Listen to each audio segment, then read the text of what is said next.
Yohanes 3 ayat 1 dan 2. Judul perikopnya adalah percakapan dengan Nikodemus, dan judul khotbah saya adalah hidup adalah pilihan. Adalah seorang Farisi yang bernama Nikodemus, seorang pemimpin agama Yahudi. Ia datang pada waktu malam kepada Yesus dan berkata, "Rabi, kami tahu bahwa engkau datang sebagai guru yang diutus Allah.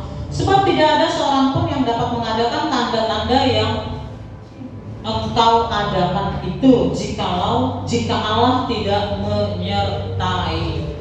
Amin. Itulah perkataan Nikodemus kepada Tuhan Yesus. Dia membuat suatu pernyataan bahwa dia percaya bahwa Yesus datang dari surga. Nikodemus adalah orang Farisi. Dikatakan adalah seorang Farisi yang bernama Nikodemus. Dia menyatakan sikapnya yang percaya kepada Yesus. Dan apakah yang menarik dari nas ini? Yang menarik adalah Nikodemus ini sebagai seorang Farisi, dia sangat berbeda dengan orang-orang Farisi pada umumnya. Ya, kita tahu bagaimana orang Farisi dikenal. Orang Farisi sering dikecam oleh Tuhan Yesus, dan kita tahu orang Farisi adalah orang yang sombong. Dia merendahkan orang lain, menganggap dirinya ya paling hebat, paling rohani, dan paling semuanya. Orang Farisi ini dikenal sebagai orang-orang yang munafik. Ya, mereka itu memaksa orang-orang untuk tunduk dan taat yang kepada Taurat, tetapi tidak berdasarkan kasih. Orang Farisi ini dikenal kejam, ya, menghukum ya tanpa kasih, kejam. Orang Farisi ini menolak dan sangat merendahkan Tuhan Yesus, dan banyak lagi yang bisa kita lihat dari orang-orang Farisi ini. Jadi orang Farisi, orang yang dikenal oleh masyarakat sebagai orang-orang yang tidak baik, tidak benar, tidak baik. Dan bukan hanya masyarakat, bahkan Tuhan pun sendiri mengecam orang-orang Farisi. Nikodemus ini adalah seorang tokoh penting, dia seorang pejabat, dia seorang pemimpin agama Yahudi. Tentu saja dia sangat terpelajar, dia saleh, dia dihormati, ya. Status sosialnya pastilah tinggi. Tetapi dia mengambil resiko besar secara sosial untuk menjadi orang yang percaya kepada Yesus, karena kita tahu pada saat itu orang-orang yang percaya kepada Yesus akan dikucilkan. Jadi artinya apa? Artinya Nikodemus ini adalah orang yang berani. Ya, masyarakatnya adalah orang-orang yang menentang Tuhan Yesus, yang tidak percaya kepada Tuhan Yesus. Tetapi dia sebagai seorang terhormat, sebagai seorang pejabat terpelajar, dia jelas-jelasan datang kepada Tuhan Yesus dan menyatakan bahwa dia itu percaya. Ada beberapa hal yang kita soroti dari kisah ini, ya, mengikuti dari jejaknya Nikodemus yang berani mengambil sikap, berani tampil beda, berani menentang arus, sekalipun lingkungannya, komunitasnya adalah orang yang menentang Yesus, tapi dia berani, aku percaya, aku tahu, aku percaya. Nah, jadi yang pertama kita lihat, ya, kita belajar dari kisah ini adalah maka kita ini harus menjadi orang yang berani di dalam kebenaran, tentunya, ya. Di dalam kehidupan kita ada di tengah-tengah keluarga kita, di tengah pergaulan kita, masyarakat kita, komunitas kita, profesi kita, bahkan gereja lokal kita ada di tengah-tengah masyarakat. Karena kita adalah makhluk sosial, ya, seperti tadi disampaikan oleh WL, ya, bahwa zaman sekarang ini, ya, dan terutama kita di tengah-tengah kondisi negara kita sedang tidak baik-baik saja, ya, bukan hanya ya dari sisi politik, ekonomi dan lain-lain, tetapi dari sisi budaya, ya, dari sisi ya sosial, ya, tradisi dan lain-lain. Di tengah-tengah situasi, di tengah bangsa dan negara ini memang sulit, ya, begitu banyak pengaruh kepada kita, ya, baik kita orang-orang dewasa ataupun anak-anak kita, pengaruh-pengaruh yang sungguh menjerat kita untuk masuk kepada lingkungan, ya, atau masuk kepada pola hidup atau gaya hidup atau pemikiran yang sama seperti mereka, yang bertentangan dengan firman Tuhan. Ada pengaruh gaya hidup untuk kita, ya, pengaruh budaya dan tradisi, pengaruh kepercayaan dan keyakinan, pengaruh cara pandang, pengaruh keinginan-keinginan, pengaruh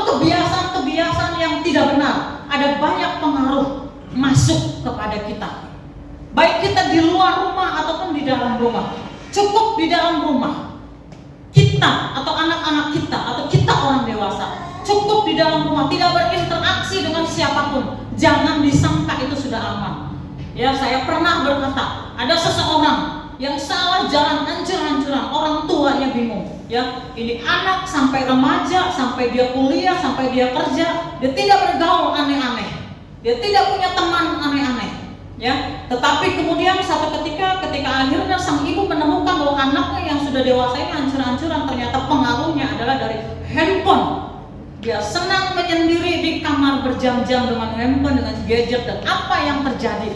Rusak. Ya, jadi saat ini, zaman sekarang ini, orang menjadi rusak, menjadi hancur, menjadi terpengaruh. Nggak perlu berinteraksi keluar rumah, cukup di dalam rumah dengan gadget, dengan handphone ini orang bisa menjadi rusak. Jadi Bapak dan Ibu, itulah pengaruh, ya, lingkungan, pengaruh zaman, ya, pengaruh teknologi untuk kita di zaman sekarang ini, ya. Nah, lalu kemudian, ya, kita sering mendengarkan pernyataan, kalimat-kalimat yang berkata bahwa kebohongan yang diulang-ulang bisa diterima sebagai kebenaran. Kebohongan yang diulang-ulang bisa diterima sebagai kebenaran. Nah, itu berlaku dan sudah terjadi dan itu dipakai, ya, untuk mempengaruhi banyak orang. Oleh karena itu, mari kita di sini belajar bahwa kita harus melekat kepada Allah, mengerti dan melekat kepada firman Tuhan, dan kita harus berani. Seharusnya firman Tuhan ini, ya, yang dipimpin oleh Roh Kudus mempengaruhi kita setiap hari dan mempengaruhi sebanyak-banyaknya untuk kita. Tetapi karena itu kita harus sadar, kita harus berani untuk tampil beda, berani mengambil keputusan apa yang baik untuk diri kita, apa yang baik untuk hidup kita, dan apa yang baik untuk keluarga kita. Kita belajar bahwa hidup ini adalah pilihan. Hidup ini adalah pilihan. Setiap hari di dalam hidup kita, kita bebas mengisi kehidupan kita. Apa yang kita mau isi, apa yang kita mau lakukan, bebas.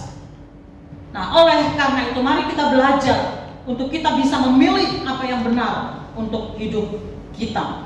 Sehingga sekalipun kebohongan yang terus-menerus ditebar di tengah-tengah kehidupan masyarakat kita sekarang ini, tapi kita punya kebenaran yang di dalam Tuhan. Ya, kalau dikatakan kebohongan yang diulang-ulang bisa diterima sebagai kebenaran, maka kita sudah punya fondasi. Kita punya fondasi. Apa yang ditawarkan oleh dunia itu apakah sama, apakah sesuai, sepadan dengan apa yang kita terima dari firman Tuhan. Dan kalau tidak sesuai, secara otomatis kita akan menolak. Secara otomatis kita akan menolak. Aneh, risih rasanya, kita akan tolak. Dan kita akan pegang firman Tuhan. Selanjutnya, ya, Bapak Ibu, ya, kita ada di keluarga kita ada di komunitas kita, di pergaulan kita ada di tengah-tengah masyarakat. Kita tidak bisa berharap bahwa komunitas atau lingkungan kita ini selalu steril, dalam arti tidak terkontaminasi dengan hal-hal yang nggak benar, yang nggak baik. Nggak ada pikiran atau pemahaman yang salah. Kita nggak bisa jamin itu, ya. Bukan hanya komunitas kita di tempat kita bekerja, yang di profesi kita atau di masyarakat kita, bahkan di keluarga sendiri, kita nggak bisa jamin bahwa keluarga kita baik-baik saja. Maaf, kadang-kadang ya bisa saja pengaruh-pengaruh yang buruk itu datang dari keluarga. Keluarga yang tidak harmonis, keluarga yang ribut, keluarga yang terus menebarkan kebencian, kepahitan dan macam-macam, bisa saja datang dari orang-orang dekat kita. Ya, bisa saja. Kita tidak bisa hindari itu. Kita nggak mau seperti itu. Tapi faktanya, ya, lingkungan kita belum tentu baik-baik saja. Sehingga pada akhirnya ada keluarga yang dicap negatif dengan perkataan, oh itu keluarganya begini, pantesan anaknya begini. Oh itu gerejanya begitu, pantesan aja jemaatnya begitu. Oh itu lingkungannya begitu, oh rumahnya begitu, oh masyarakatnya begitu, oh sukunya, oh suku tertentu, mereka kan orangnya begini. Nah, sehingga ada pernyataan-pernyataan penghakiman kepada kelompok-kelompok masyarakat tersebut. Yang saya mau sampaikan adalah, walaupun mungkin kita ada di tengah-tengah lingkungan atau masyarakat kita atau bahkan keluarga kita yang tidak baik-baik saja, dalam arti tidak sesuai dengan kebenaran firman Tuhan. Dan kita tidak bisa hindari karena kita ini makhluk sosial yang memang kita ada di dunia. Kita nggak tinggal sendiri di hutan. Kita nggak bisa hindari itu. Yang saya mau katakan adalah mari kita ikut jejaknya Nikodemus ini. Si Nikodemus ini tidak mau terpengaruh kepada orang-orang Farisi yang menentang Tuhan Yesus. Dia tetap orang Farisi. Dia tetap dengan jabatannya, dia tetap dengan statusnya, dia tetap dengan kehidupannya, dia tetap dengan masyarakatnya. Dia nggak bisa hindari karena memang dia adalah orang Farisi. Saya nggak bisa menghindari kalau saya ada orang Batak dan suami saya orang Jawa. Mau saya dibikin ke Jawa-Jawaan, tetap aja saya Batak. Mau Pak Heri dibikin ke Batak-Batakan, tetap aja dia Jawa. Ada nggak di sini kita yang mau berpura-pura? Nggak bisa kan? Nah, si Nikodemus ini tetap saja dia adalah orang Farisi. Dan kebetulan capnya orang Farisi ini adalah negatif. Tetapi dia berani tampil beda, dia berani menentang arus. Sekalipun orang-orang Farisi munafik dan menentang Tuhan Yesus, tapi dengan berani dia datang kepada Yesus dan dia menyatakan, aku percaya guru, Rabi, aku percaya engkau adalah. Mari kita ikut jejak Nikodemus ini. Dimanapun kita berada, teman-teman kita, lingkungan kita mencari kerja, mencari uang dengan cara yang gak beres, dengan cara yang gak baik, kita jangan ikut-ikutan. Kita harus punya pendirian. Lingkungan kita, pergaulan kita, mereka semua punya pola pikir yang salah, punya perkataan-perkataan yang jorok, perkataan-perkataan yang kotor, semua yang negatif. Walaupun memang Alkitab mengajarkan kita jangan sesat, pergaulan yang buruk merusak kebiasaan yang baik. Yang bisa kita hindari, kita hindari. Jangan dengan sengaja kita nyemplung kepada komunitas pergaulan yang salah. Tetapi ada hal-hal yang kita tidak bisa hindari. Tadi seperti saya katakan, kita ada di tengah keluarga yang saling sikut-sikutan, yang saling bikin kelompok, yang saling menyebarkan kebencian. Kita ada di tengah-tengah lingkungan sosial, di tengah-tengah keluarga, di tengah masyarakat, di tetangga. Masa kita harus pindah rumah lagi, pindah rumah lagi, pindah rumah lagi? Hanya karena kita bersinggungan dengan teman-teman yang aneh-aneh, kan nggak bisa juga begitu, ya. Nah, oleh karena itu mari kita belajar berani memegang kebenaran,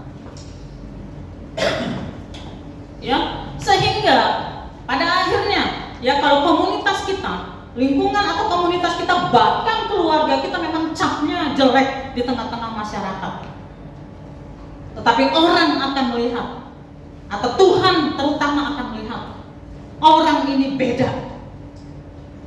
Bayangkan kalau saudara, ya, dikatakan oleh Tuhan atau dikatakan oleh orang lain, masyarakat bisa melihat. Ketika orang mengatakan orang ini beda dan menunjuk kepada saudara dan berkata dia memang beda, tapi dalam arti yang positif. Orang ini memang beda dalam arti yang positif. Dia memang beda. Saya tahu, saya percaya. Bayangkan kalau Tuhan mempercayai kita. Kalau Tuhan mempercayai kita, bayangkan, walaupun mungkin lingkungan kita, komunitas di mana kita ada, mungkin semua tidak baik-baik saja, tetapi kita tetap berpegang kepada kebenaran firman Tuhan. Baik, untuk diri kita, mari kita belajar untuk kita berani menyatakan sikap, berani mengambil keputusan atau pilihan. Mari kita berani pegang firman Tuhan. Mari kita berani berjalan di dalam kebenaran firman Tuhan. Apapun yang terjadi, pengaruh apapun, cap apapun yang terjadi, yang ada di dalam masyarakat, lingkungan, komunitas di mana kita berada, kita berani. Tetapi yang selanjutnya adalah kepada orang lain. Kalau kepada diri kita, mari kita berani mengambil keputusan, berani pegang kebenaran, tetapi kepada orang lain, saya ingin mengatakan, mari kita juga belajar jangan menghakimi orang lain. Jangan kalau kita melihat satu keluarga nggak benar, kita anggap semuanya nggak benar. Kalau satu suku dikatakan negatif, berarti semuanya negatif. Ya, kalau satu komunitas nggak benar, maka kita anggap itu komunitas yang nggak benar. Kamu menikah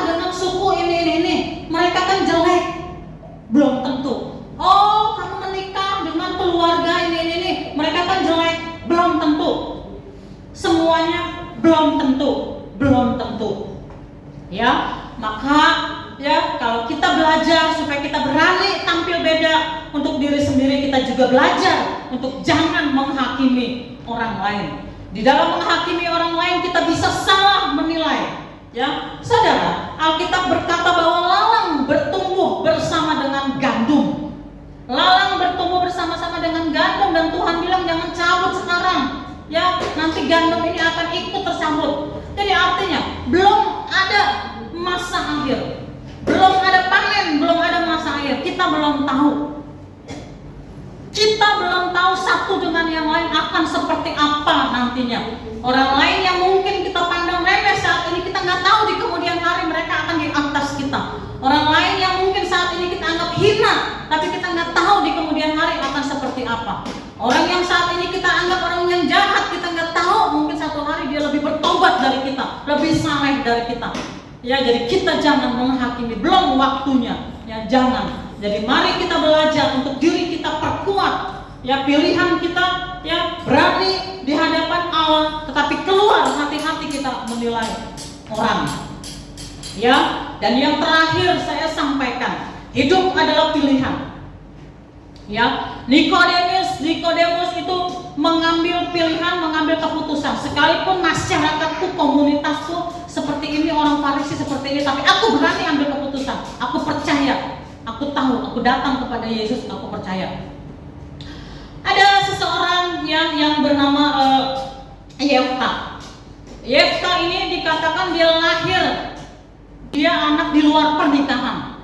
Ibunya ya bukan istri sah, dihina oleh keluarga besar, dikucilkan oleh keluarga besar. Karena dia terhindar, dikucilkan dari keluarga, dikucilkan dalam masyarakat, akhirnya yang menerima dia hanyalah para penjahat, kelompok yang tersisih. Kelompok tersisih lah yang menerima dia, karena semua orang menolak dia. Kenapa? Karena kelahirannya. Padahal kelahirannya bukan pilihan dia. Tetapi satu ketika ada satu kesempatan, tapi satu ketika dia ada kesempatan di dalam kehidupannya, apa yang dilakukan? Ya, dia mengambil keputusan, dia berani tampil beda. Padahal lingkungannya adalah lingkungan para pemberontak, para penjahat.